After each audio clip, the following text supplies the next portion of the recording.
And just like that, we are live on the internet, but not just the internet. We're also now live on YouTube.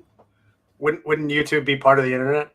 Yes, but in addition to the regular internet, the internet we were previously broadcasting to, we are now on YouTube as well. The YouTube internet. YouTube internet, yes. There you go. The YouTube net. Well, hello, YouTube.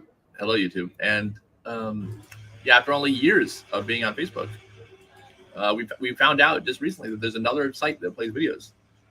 That's crazy. Yeah, this little known thing called YouTube. That next thing you know, we'll be on Twitch. I don't know what that is. I just heard about YouTube today. You seriously don't know about Twitch? I'm joking. Yeah, I know about Twitch. Oh, okay. Yeah. See that? I couldn't even tell. You got a great poker face. I did not believe that you were being facetious. It's funny. Michael Dosher, who may have a hint of autism, he all the time he's like, "Are you serious?" And a lot of time when I'm like, "Yeah, I'm serious." He's like, "No, I'm like, no, I'm literally about this. I'm serious." And he won't. Yeah, it takes a minute for him to believe me sometimes. Because of that reason. But yeah, on YouTube for the very first time, and also the first time, probably that glorious song has been played on YouTube. Yes, I mean, what a gift to bring that music to people. I think just people wanting to hear the song will be worth 5 million views right there. Why not? Yeah, I would listen to it 5 million times. I probably have listened to it 5 million times. You know, it's interesting because before we started this, you and I talked about doing a different podcast for video games and for, just pop culture. And I thought the one thing missing would be the song. You may have to use the song just for that as well. Yeah, I think so. with just a different animation behind it. Or what would be even better is that you have that song, but you remix it as 8-bit audio. There you go.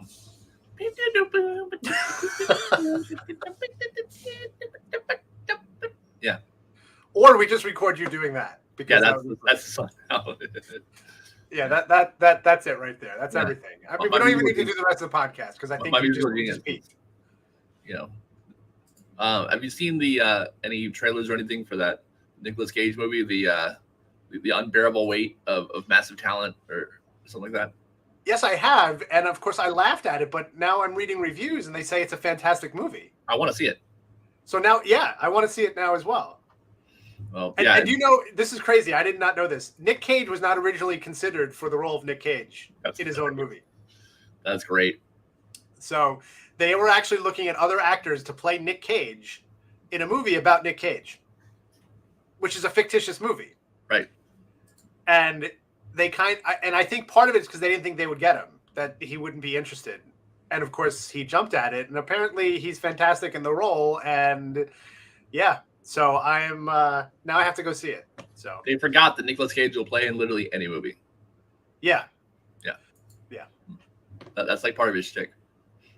But now I have to go see it. Although of course I'm going to see at 3:15 today. I'm going to go see Doctor Strange. So I'm going to see it at 10 p.m. this evening at the iPic Theater in Delray. If you want to come stalk me, YouTube. Oh yeah, yes, YouTube. Because and if you want to come, I'm going to be at Stony Brook Lowe's AMC Lowe's at 3:15 with my whole family. We should take advantage of this now before we're famous. We're gonna look back to the day when we could say we're gonna be online without the hordes of people coming to spoil us. That's true. Yeah, we should savor these moments. Oh, the good old days when we had our anonymity. Yep. Before we were on YouTube. My precious anonymity has been lost, and look, we can go back to the video that was the genesis of the change, and we can remember that last day in which we talked about it. Actually, very meta.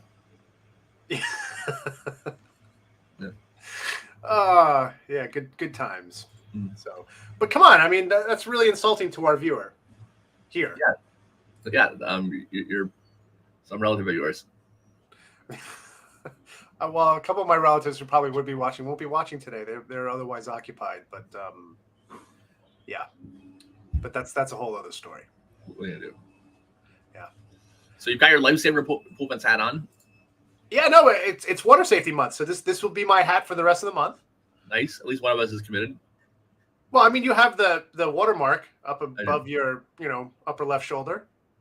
So there's I feel like I live Lifesaver. What if I got the Lifesaver drop for Water Safety Month, like the tattoo? That's cool. And I live streamed it. I think people would watch I did a live video of me getting the tattoo. The pertinent question here is, where are you getting this tattoo? It's a good question. Yeah. Why do people always assume it's kind of weird? I mean, I went there too, but yeah. I would probably get it on an arm. There you go. I mean, I would not. I mean, I love you guys and I love what you do, but even if you paid a sponsorship, I don't think I'd put a tattoo on me. Depends how much. Well, okay. Yeah. So we're talking money now. Hold on a second. Wait, I got the R here, so there we go. There's the R. Right. And actually more hair than R now. Wait. You got 2 arms. There we go. Yeah. Well, I told my daughters, I said that, if I'm gonna get another tattoo, I should get like an S, the Superman S. And my girl's like, Dad, you can't do that. You can't have 2 of the same tattoos. And I'm like, it's not. One's the R and one's the S. And if people ask me, I could say it's my initials. Wow. Well done. Right? They're backwards, but yeah. No, not from my point of view. RS. Okay. Yeah. Right? I read from left to right. That's true. Yeah. So there you go. It's so why they're my initials. I mean, my dad. Here's my thing, and I think I've mentioned this before. I was hesitant to get this tattoo, but obviously my son changed that, and I would have never ever gotten a tattoo otherwise, mostly because of my father.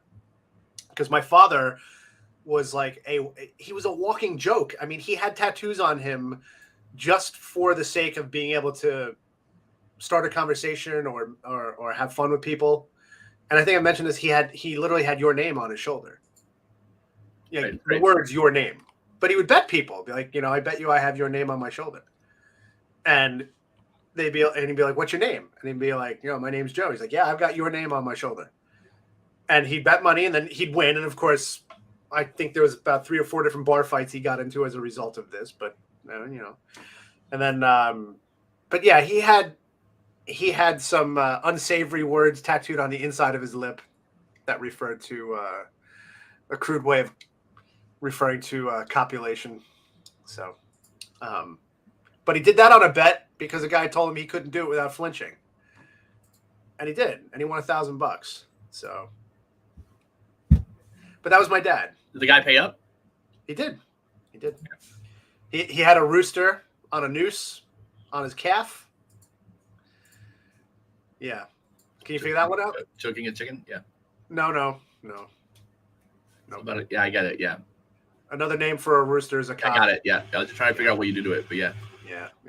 And he would tell people I have a hanging below my knee. I see that. That makes sense.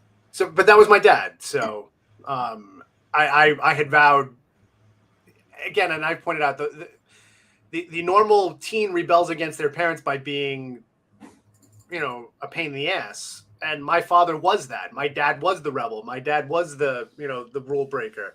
So my way of rebelling was becoming a total nerd.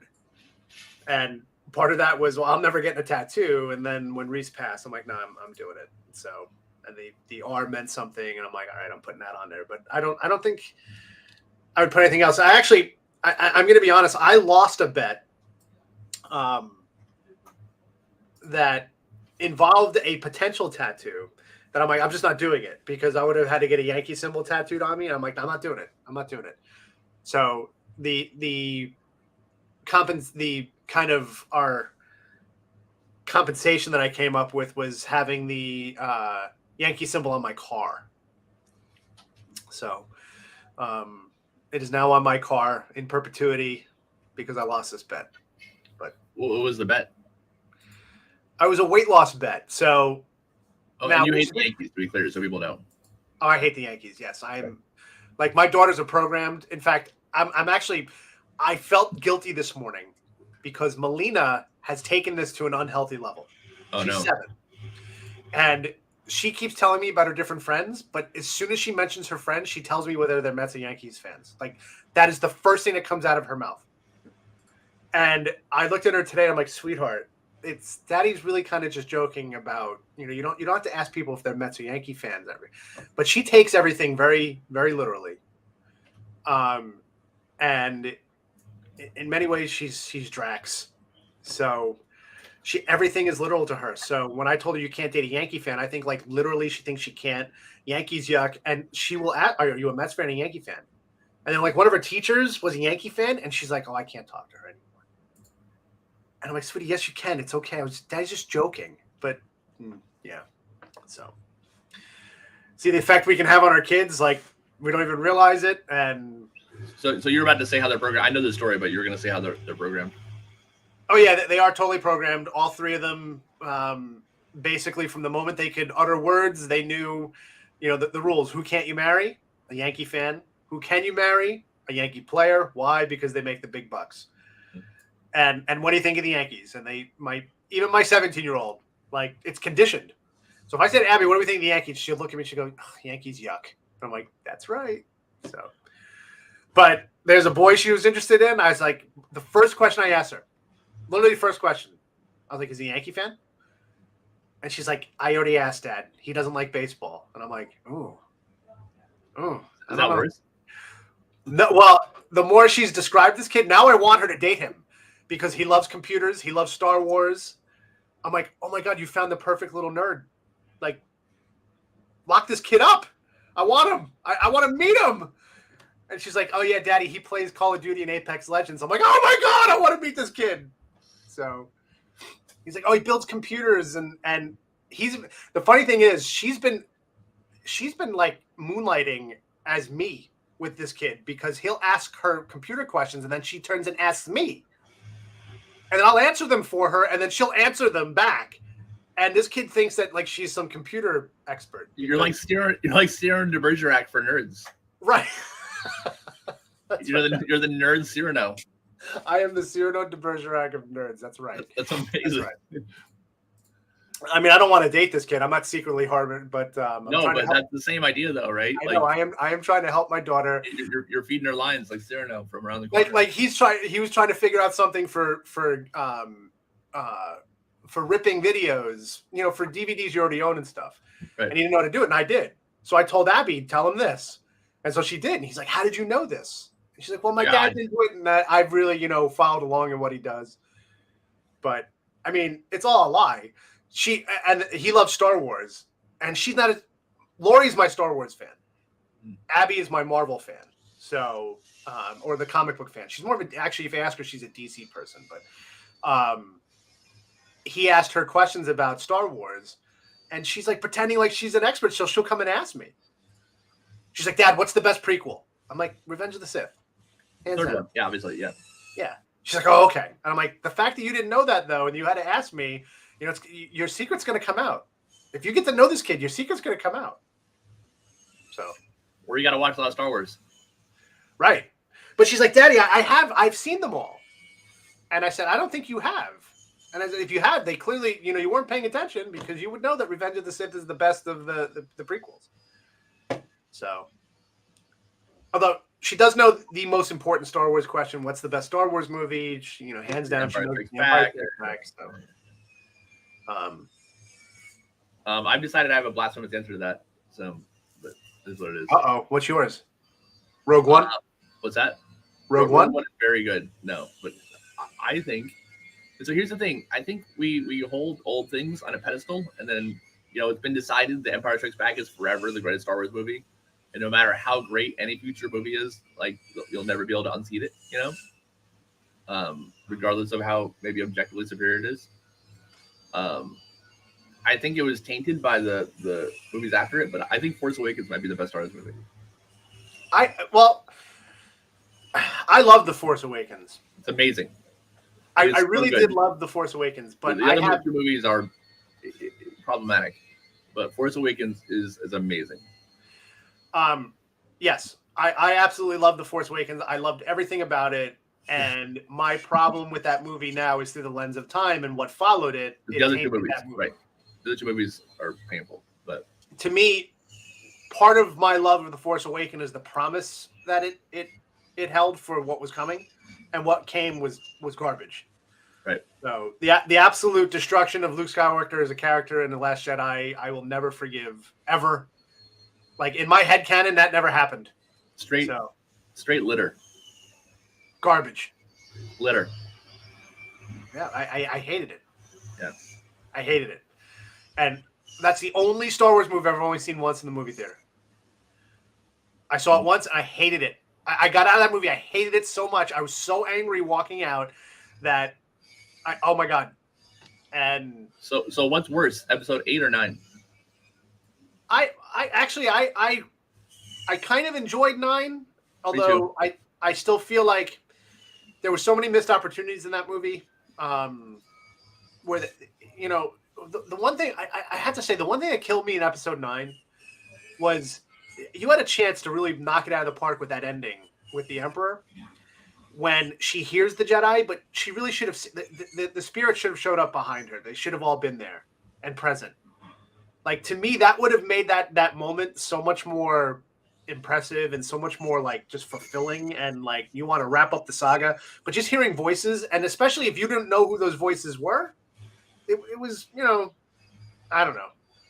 There was a bunch about that movie that I felt they missed the ball on, but a lot of it was trying to retcon the garbage from 8. Last Jedi.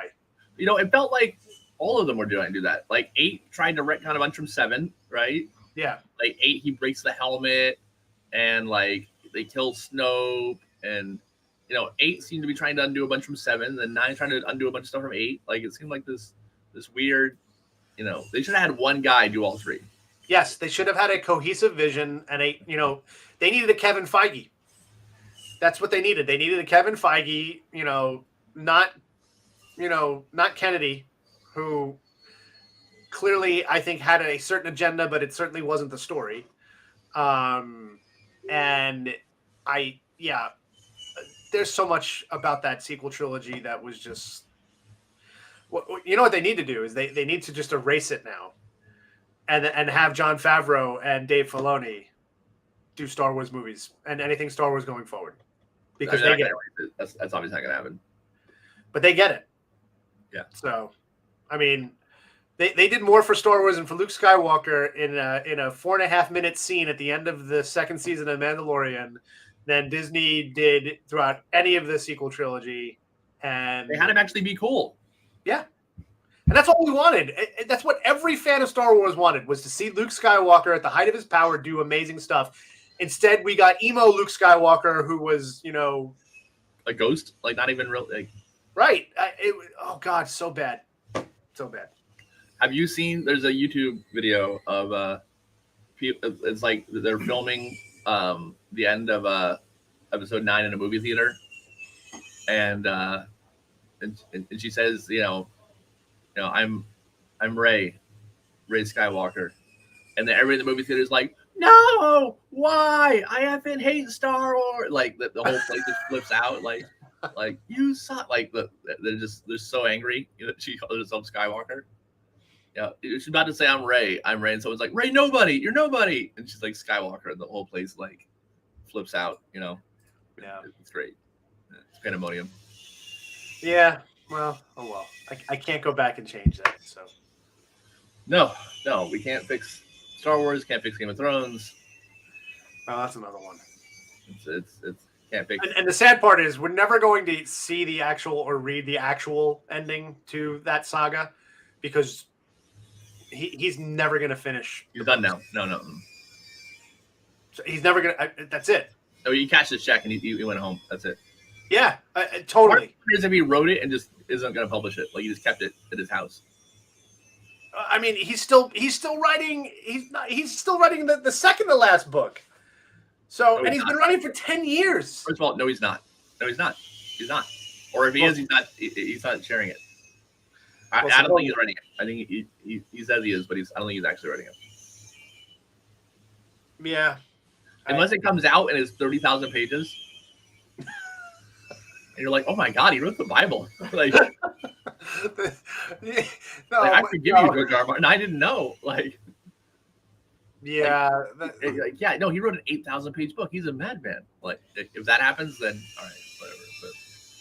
But yeah, you want to talk about something else that my God, it caught everyone's attention and everyone was in love with it. And then, wow, you did not stick that landing. And now no one even gives it a second thought. I mean, the prequels are coming out and people are like, eh. Yeah, it's amazing. I mean, I'm going to watch them because, you know, the first 7 seasons were so good that I think maybe the prequels will be okay. Well, Abby is always asking me for things that she can watch that, right. You know, as she's gotten older, like, well, Dad, what are some of the secrets that you've shared, you know, that you've kept from me? And I have yet to say anything about Game of Thrones to her because I just don't I don't want her to go through what I went through with that ending because it was But the first 7 seasons are so good. The first 80 episodes are amazing. Yep. You know? And then you just could not stick that landing. Ouch. So bad. I'll that was definitely a show. Like when it ended, Sam and I looked at each other and were like, wow, that was so not worth it. That was so not worth it. So, oh well. What are you gonna do? Nothing. They ruined their careers. They were going to go on. They were going to do Star Wars. That is their fault. Yeah. Yep. They were going to do Star Wars. Supposedly they're producing stuff for Netflix, which I haven't even heard of. So. No, they were going to go do Star Wars, but they ruined it so bad. Star Wars, like, no. Yeah. You know, on second thought, maybe not. Maybe not. Yeah. Yeah, they were like Amber Heard was the next Aquaman movie. They're like, nah, let's not.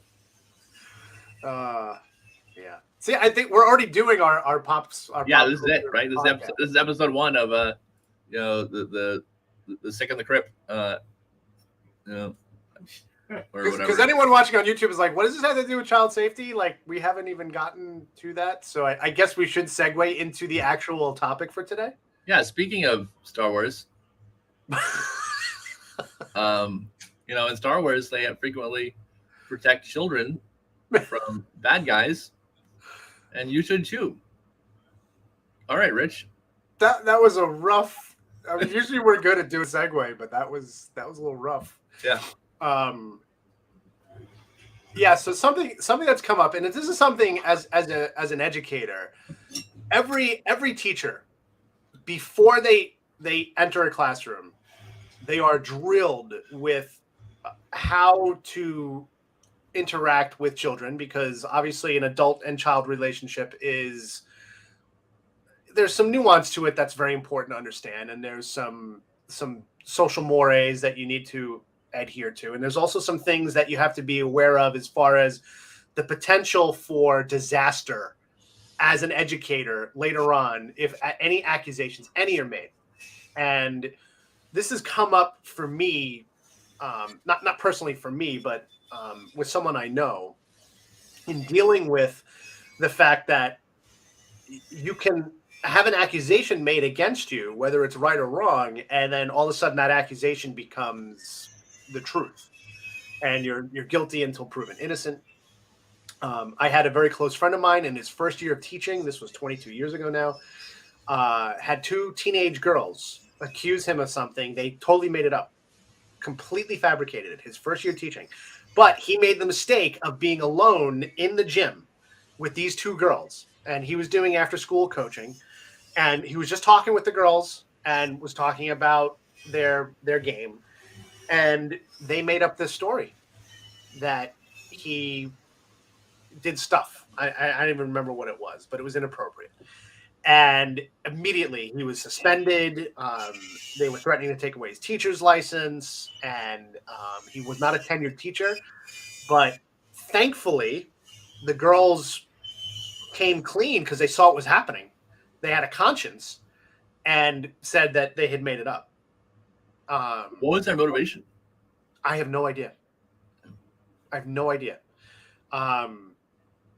Yeah, to this day. And you know, my friend will look back on it now and say that in the long run it worked out because he ended up leaving that district and moving to another district near where they found their home and everything. So, you know, things worked out for him.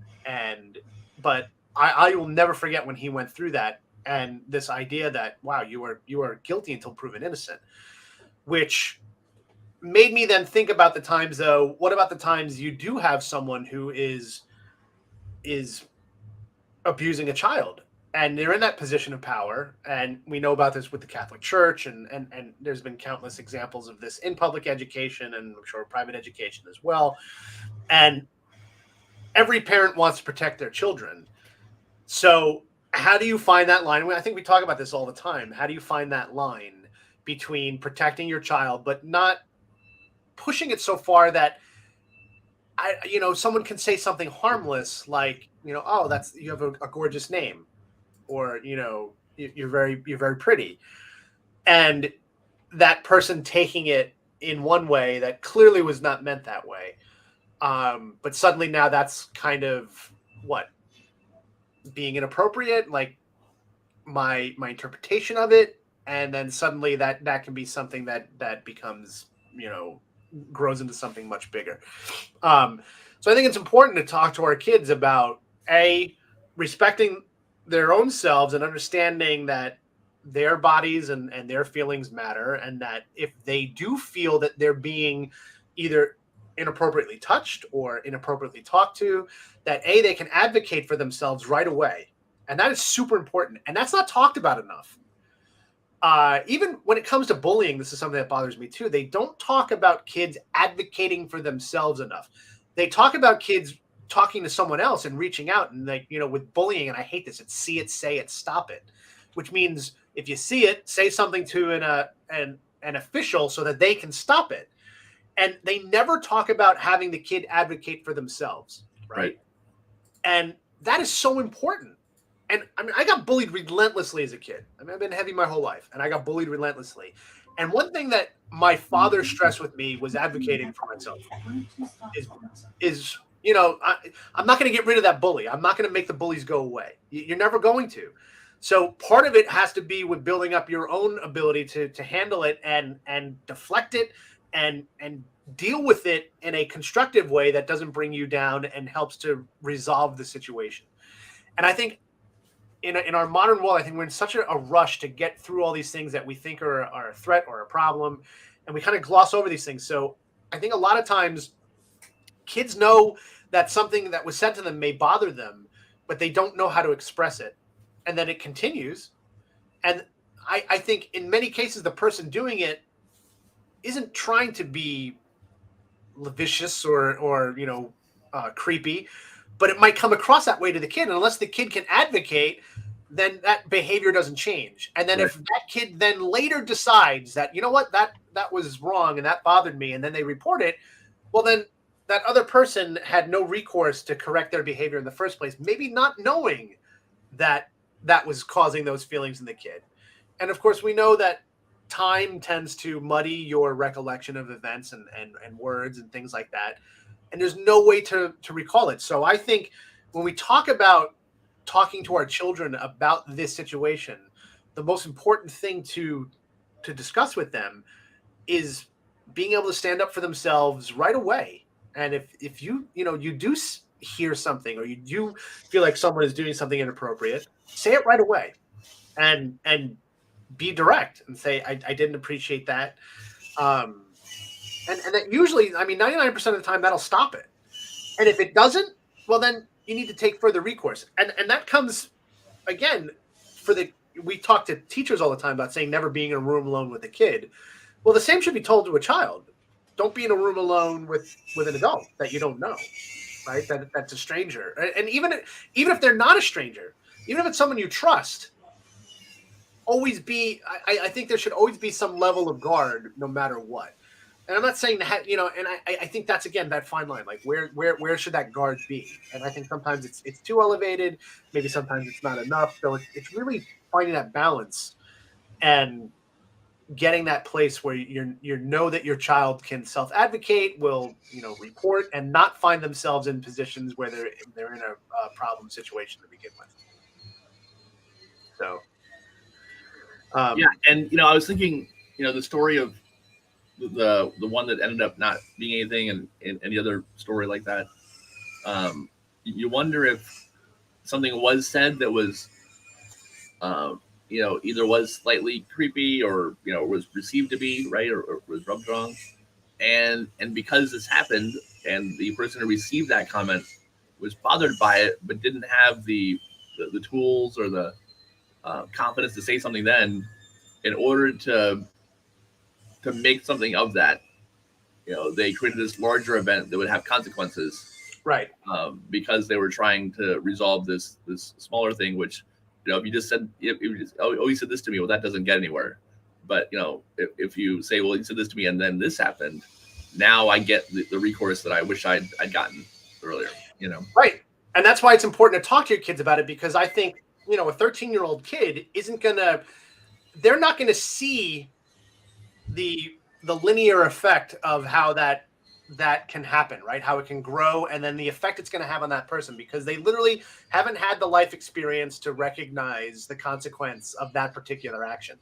Right. So it's equally important to talk to your children, not only about how to prevent that situation and how to advocate during that situation if it arises, but also to understand that your words are powerful. And if you make an accusation and you make a statement like that statement better darn well be accurate, because this is somebody's life. Their livelihood that you could be threatening. And we know in this day and age, all it takes is a simple accusation, and the whole world knows. Everyone knows, because it'll be out on social media before you have a chance to contain anything. There's no hiding from this stuff anymore. So the danger of something that is exaggerated or kind of taken out of context can be awful. And I don't, that's one of those things you can't put the genie back in the bottle. And but also, obviously, if something happens, people need to talk about it, and the people who listen to them have to be receptive and believe them, and that's obviously a huge problem where real real abuses get ignored or brushed off or not taken seriously. Right. And again, that's it still comes down to the fact that you need to talk to your children about it. Yeah. And I think a lot of times parents don't want to talk to their kids about the tough things. I see it a lot where a lot of times I find it just for myself that I will avoid. Here's a great example. Just this idea that parents tend to avoid some of the harder things just out of a sense of I don't want to open a further can of worms. I don't want to cause more problems. But and parents can be wrong too, and that's something else that I think a lot of parents sometimes have a hard time recognizing, that we can be wrong, and if you are wrong, admit it. And a great example of this for me was we had a bird's nest knocked out of our gutters onto my patio just a couple days ago, and my daughter Lorelai picked up the baby birds and the nest, and then basically recreated it in a flower pot. We have this little ledge out on my deck that was under our patio, and I said to Lori, I said, why'd you do that? Because to me, you just let nature take its course. It blew out, nothing's, and I told you, you're not gonna be able to save these birds. You're not a wildlife rehabilitator. You can't save the birds. Now, Melina was out there with her, and Melina was trying to help. Now, Lori was careful. She didn't touch them. She had gloves on. She rebuilt the nest. She put the little chicks back in. And so when I came out, I immediately went into biologist kind of scientist mode. And I said to my daughters, they're not going to survive. The mom's not going to find them. She's not going to be able to feed them. They're not going to have the proper insulation. They're probably going to die of exposure.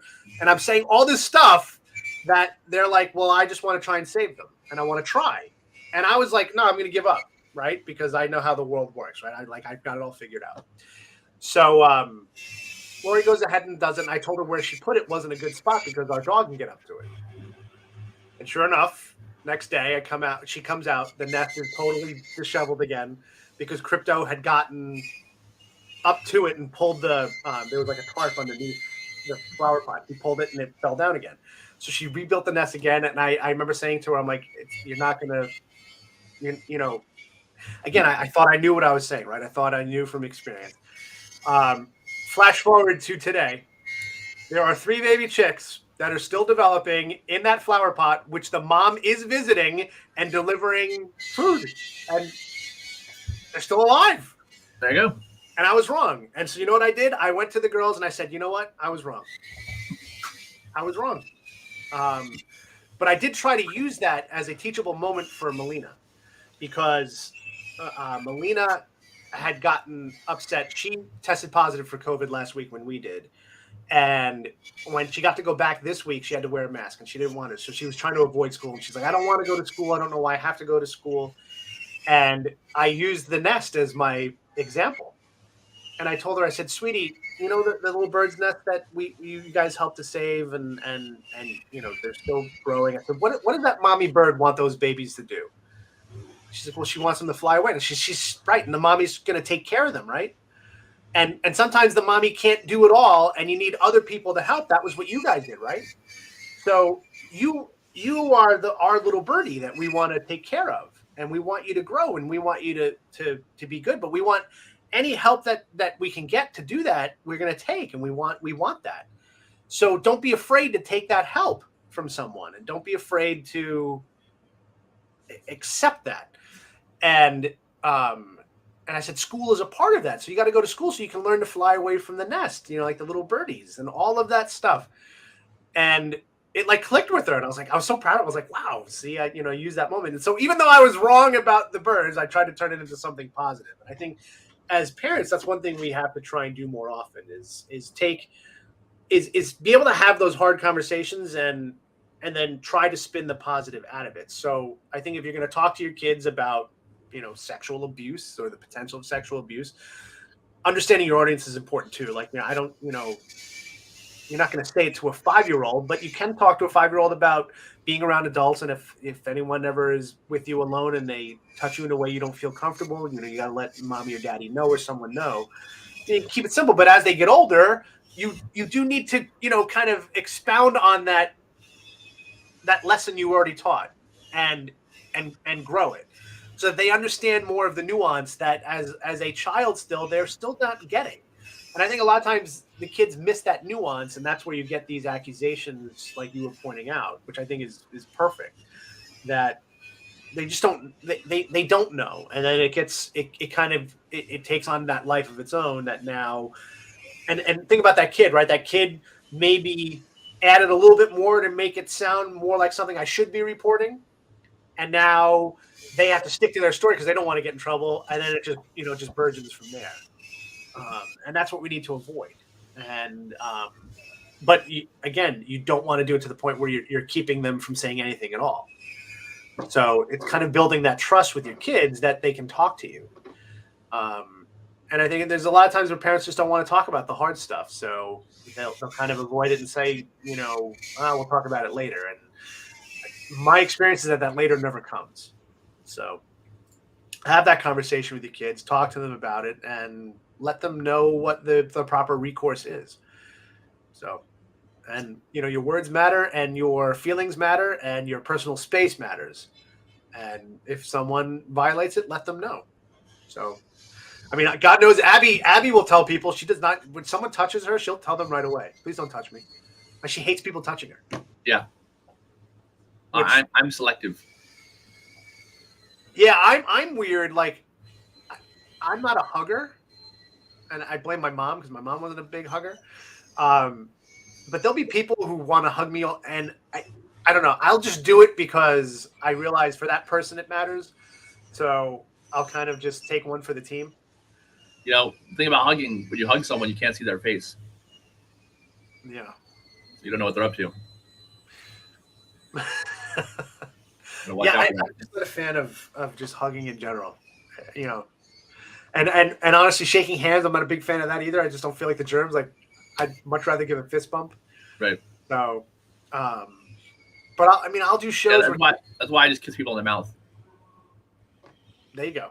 That way I can avoid the germs of shaking hands. Right. And then, your saliva has more antibacterial agents in it than anything else. So that's sound hygienic advice. Right. So thank you. Because that's why when I saw you, I wanted to kiss you on the mouth. Oh, well, thank you. I appreciate that. I'm glad you don't want to hug me. No, I don't want to hug you. It's disgusting. Are you ridiculous? Yeah, no hugging. No hugging. But I'll have. Then the weird thing is, I'll have kids though. And here's a great example of it. I've done chosen schools, and the kids are touched by it, which I love that they are, but then they'll want to come up and give me a hug. And I will shy away.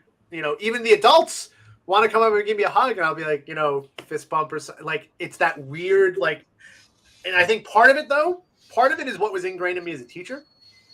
And no, oh God, no physical contact. Like, can't do that. Whoa, there's a line there. Yeah, they're touched by the story, but not by you. Right. Exactly.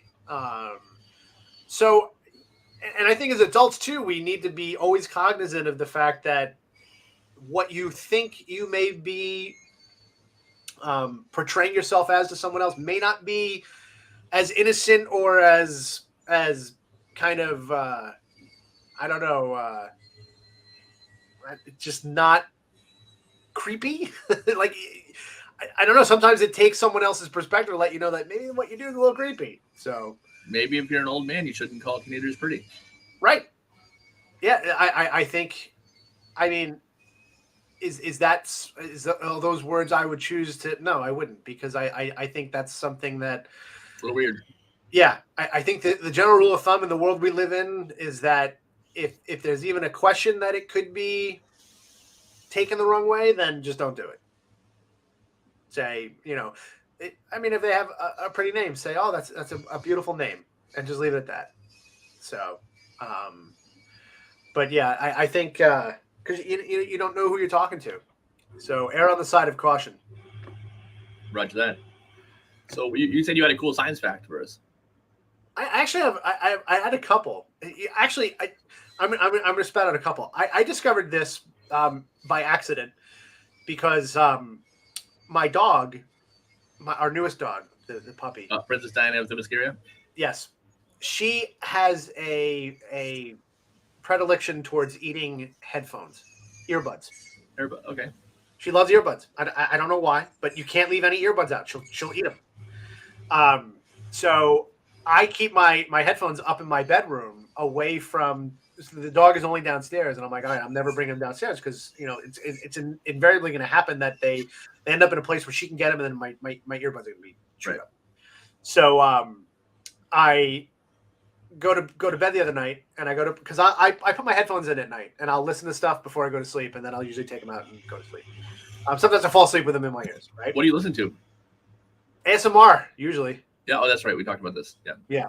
So I go the other night. I go to bed, and sure enough, one of my the right earbud is just like mangled. I'm like, oh my God, who And I knew Melina let him up, and Melina's like, well, Daddy, you can fix it, and I could, so I fixed it. But I'm like, this is gross because it's got her mouth germs on it, and I don't want to stick it in my ear. And wash it. Yeah, but here's the thing. Do you know? And this I discovered in the process because this is my OCD trying to figure this stuff out.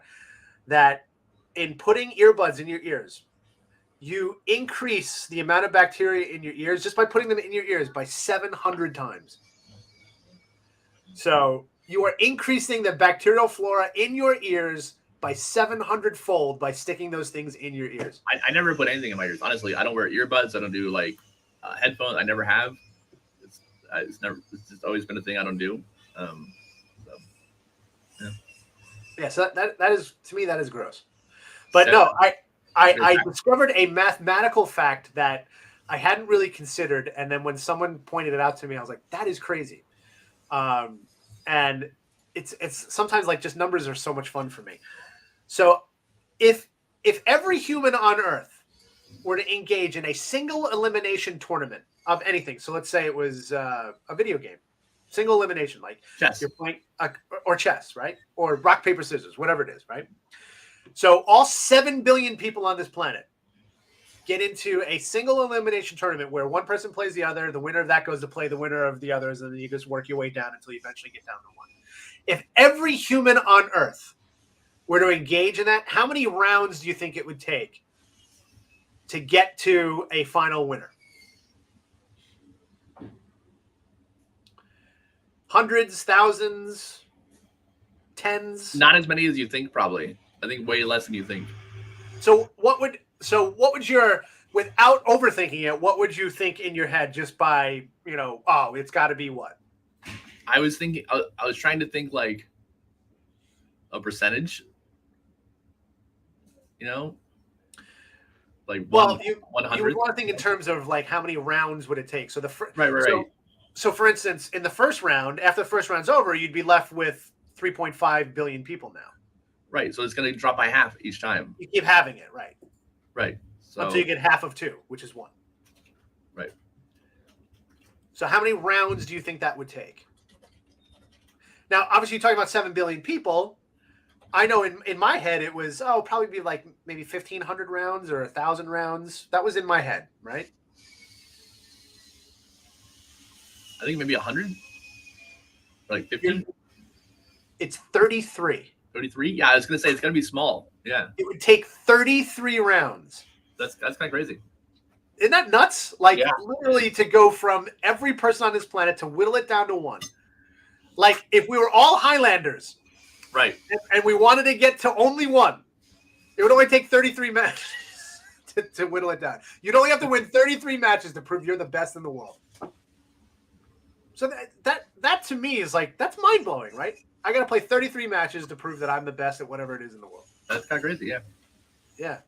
So it gives you an idea of how we just don't perceive numbers well. We think we do, but we really don't. I knew it's small because having things is so severe, So I'm going to give you then a brain teaser. I'm going to leave you with this and see if you get it.